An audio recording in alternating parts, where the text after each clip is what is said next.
Homiladorlikda qanday tekshiruvlarni tavsiya qilasiz?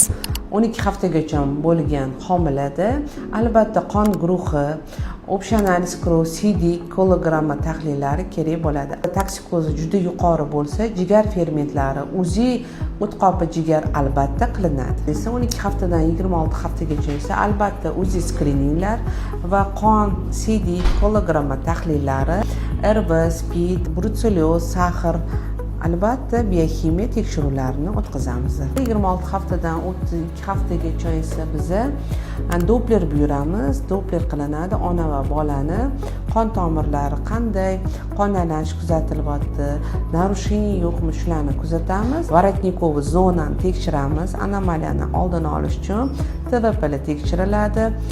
Barmoqlari sanaladi, ichki organlar rivojlangan, CD qoposh, qozon, albatta burni profili ko'rish kerak, chunki Downni исключить qilishimiz kerak va miyasi ko'riladi, kapalaksimon bo'ladi.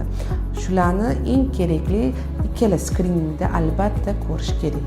Aziz ayollar, yuqorida aytib o'tilgan tekshiruvlar, diagnostikalardan o'tganmiz. Agar o'tmagan bo'lsangiz, zudlik bilan shiforingizga borib, bu tekshiruvlardan o'tib qo'ying.